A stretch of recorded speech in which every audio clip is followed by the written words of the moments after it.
Kia ora, Forest Hill School. Today we are remembering the ANZAC soldiers who bravely served our country in wartime. The story I have for you today is told by my neighbour and friend Cedric Steward. Cedric served for many years in the Royal New Zealand Navy. He has been a captain in charge of large ships. Cedric went on to become the Rear Admiral in charge of the New Zealand Royal Navy. He has had many interesting stories to tell. Today he'll be talking about Anzac Day and sharing from his father Bert's Gallipoli diary. This is a photo of Ethelbert Steward. Cedric's dad, known as Bert, was a radio operator on the HMS Majestic during the landings at ANZAC Cove. This is a photo of Cedric while he was the Rear Admiral of the Royal New Zealand Navy. At dawn, on the 25th of April, 105 years ago, the Battle of Gallipoli began. The French landed at HMS Cove and the British at Cape Helles. The Australian and New Zealand Army Corps landed at ANZAC Cove, a name now firmly stamped in history. Landings also took place at Hellspit, Shrapnel Gully, Plugger Plateau, Sniper's Ridge, and many other points east and west. The fighting was bloody, the terrain a nightmare, water was almost as important as guns.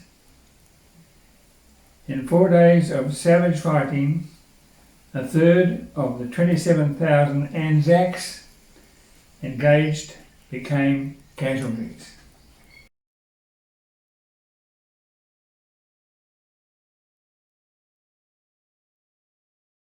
The 24th of April 1915, 11 p.m, leaving Purnia Bay for Gallipoli Peninsula. All lights have been extinguished, but it's a fine moonlight night, but still very cold. Sunday the 25th of April 1915. At 4:48 a.m. we have arrived off the western shore of Gallipoli, near Gallipoli. It's a fine, calm daybreak, but very cold. Enemy shrapnel is bursting and showing well in the early light, all along the hills and images at Gallipoli. Our ships are returning heavy fire at intervals.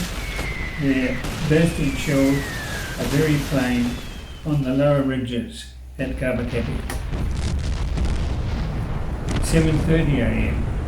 We're now anchored well inshore, a destroyer alongside of us, taking off our troops for the landing. Euryalus is keeping up a constant fire on the Turkish bases and is commanding the beach. 9:50 a.m. Heavy shells are now falling around our ship. 10 a.m. Hove up, anchor, and we have proceeded to a position southwest of the previous anchorage and out of range of the shells. 2 shells fall very close to us, one about 20 yards off our port bow and the other about 10 yards off our starboard beam. The last one passing over our wireless cabin and almost through our area. A destroyer laying just ahead is missed only by about 2 feet from being struck by another shell at very close to the shore indeed. We are now anchored off Imbris, about 12 miles from our previous positions. heavy firing by our ships, quite visible for the rest of the day, was fierce rifle and machine gun fire to be heard on the land all night. On May the 24th, an armistice was called for both sides so that they could bury their dead. The campaign was fought on crags and cliffs, tangled gullies and steep ravines. The climax of the campaign, the battle for Sari Blair, was fought in terrible country. In all, nearly 3,000 New Zealanders were killed and nearly 4,000 wounded, many of whom never returned home.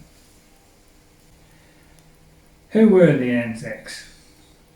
They were all volunteers, and they exhibited a spirit which was quite unlike anything which had been seen on a European battlefield before. Gallipoli raged for 259 days, and 500,000 men were either killed or wounded before the forces withdrew. By the time the last 20 men left Cape Helles in January of 1916, ANZAC was already a memory and a legend.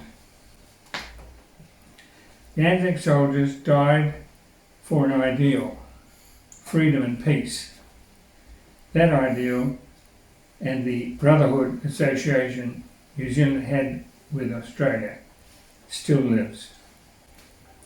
The Gallipoli campaign, as we were later to learn, was a tragedy of errors, and the list has been added to only recently by the amazing revelation that the maps used were in error. Emerging from all this, however, we as New Zealanders, Maori and Pākehā, discovered ourselves, and henceforth a new national consciousness was born. They shall not grow old, as we that are left grow old. Age shall not weary them, nor years condemn. At the going down of the sun, and in the morning, we will remember them.